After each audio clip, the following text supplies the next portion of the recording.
So tell us a little bit about the Maya Foundation, because this is where, we had talked about the proceeds from the book, but explain a little bit more about what it is, because I think it's an incredible thing. Yeah.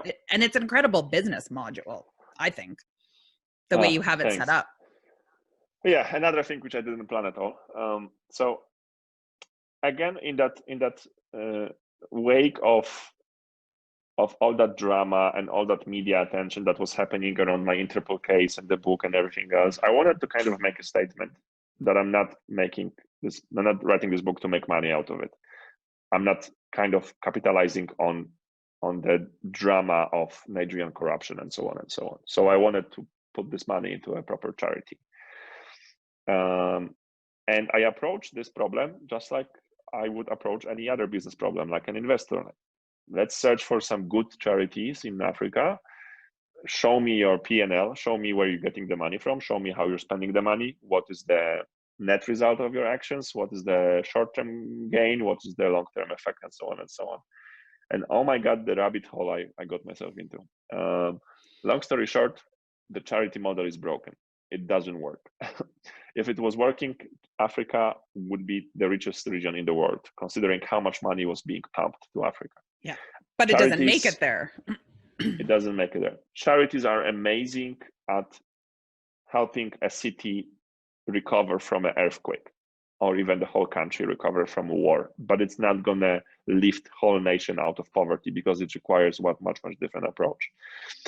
And I was like, maybe instead of searching for an ideal solution and one organization that will solve all the problems, maybe we should just empower more people doing small stuff. One person that is not able to help everyone, but if every person helps one person, we're good. So I kind of tried to follow that thought process, and I also wanted to, again, we were speaking about luck. We're so extremely lucky in terms of where we were born. There are kids in Nigeria which are 10 times more talented than we are, and they will never have 10% of our life quality that we have, just because of where they were born. So I was like, I want to redistribute my luck in life. I wanted to find a region in the world where people are screwed in any possible way. Like they check all the boxes. And there's many of those places. But I didn't have to search long, because one of those places was in Nigeria. It's Maiduguri, for example, in Borno State, when you have Boko Haram, who kidnaps girls, turns them into sex slaves. You have radical Islam, who in this religion system, to put it in a diplomatic terms, you as a woman, you're not going to have the most powerful position in the society. Your options are limited. Then those kids are orphans. So like how screwed can your life be if you're an orphan? And obviously extreme poverty, no infrastructure, no power, no water, and so on and so on. We found an orphanage school there, and we decided to do something about this. And then again, another problem that I would see is that charities are a slave to their donors. So they have to keep scaring about how bad the problems are to get more money, but at the same time, they're scaring off investors. If you see an advertisement in TV with a kid with big belly, you're going to want to help that kid, but you're not going to think about investing money in that country, right? So it's a self-fulfilling prophecy in a way. So I figured I don't want to be dependent on money from donors, because then I'm going to have to focus on short-term results of my actions.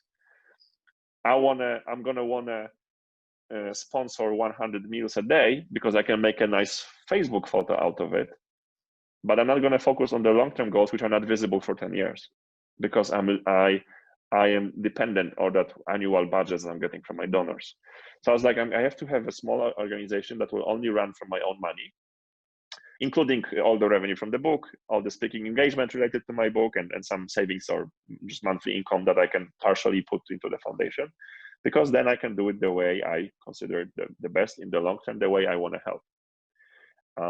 So we decided that we're going to make a very hard decision of helping only a small group of kids, but the ones which have the highest chance of becoming financially independent in the long term. Because then we're going to hope that they will be appreciative enough to come back to their regions they came from, and then with all that passion they have, with all the understanding of the local market that they have that I don't have, they will be able to make a difference. And that's how, again, I'm transferring knowledge and skills and luck into someone else.